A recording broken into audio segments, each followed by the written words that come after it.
अस्सलाम वालेकुम वरहमतुल्लाहि वबरकातुहू। बुखारी में एक हदीस है जहाँ पे नबी करीम सल्लल्लाहु अलैहि वसल्लम ने फरमाया कि जहन्नुम में औरतों की तादाद ज़्यादा होगी। Women will form the majority of the people of hell.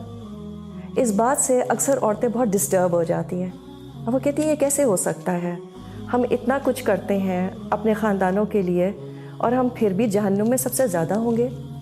इस इशू को डील करने के लिए दो तरीक़े हैं। एक तो ये कि इस हदीस को किसी तरह से मैं गलत साबित कर दूँ, trying to find some kind of flaw in this because according to my logic it doesn't make sense. How dare attitude. दूसरा तरीका ये है कि मैं इस बात पर फिक्र करूँ कि आखिर ऐसा क्यों है। Why will most women end up in hell? तो हमें नबी करीम सल्लल्लाहु अलैहि वसल्लम ने इसकी वजूहात भी बता दी और एक वजह यह है कि औरतें शौहरों की शुक्रगुजार नहीं होती। They not grateful to their husbands. अब सवाल ये पैदा होता है कि किस बात का शुक्र, ये कि वो मुझे मारते नहीं हैं दूसरे मर्दों की तरह, या मुझे सुबह शाम खाना खाने को देते हैं, मुझे कपड़े बनाने देते हैं, ये तो सब मैं खुद भी अफोर्ड कर सकती हूँ। क्या मुझे जहन्नुम में इसलिए फेंका जाएगा?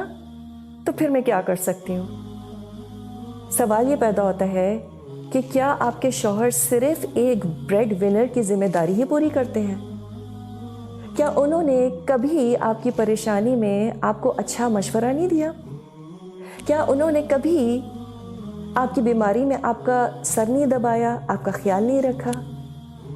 या आप थकी भी हो तो शायद आपको पानी ला के दे दिया हो, आपके लिए कॉफ़ी बना दी हो, किचन में आकर ज़रा हाथ बटा दिया हो,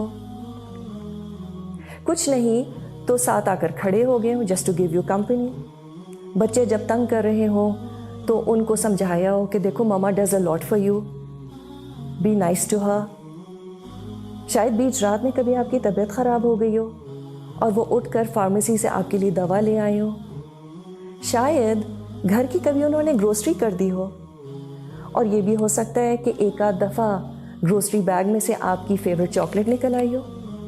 क्या कभी ऐसा नहीं हुआ कि घर में खाना होने के बावजूद उन्होंने कहा हो चलो let's go out for dinner?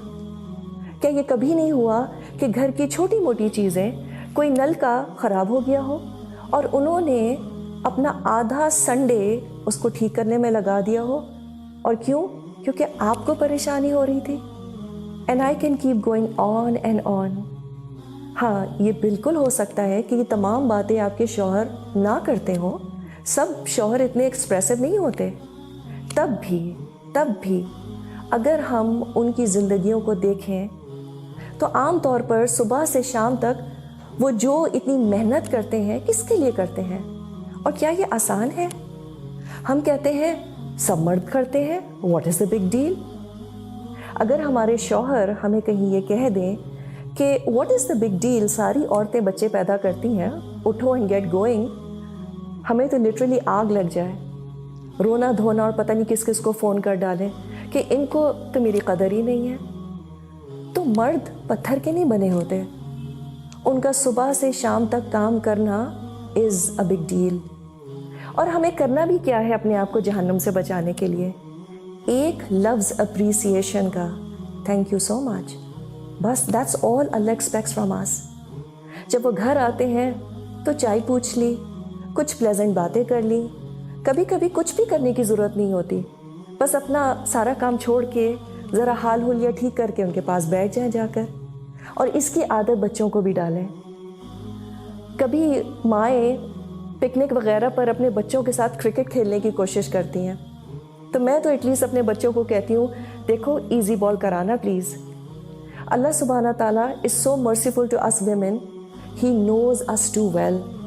Sometimes he gives us such easy balls to play, मगर हमारा सारा फोकस किस बात पे होता है? But Y.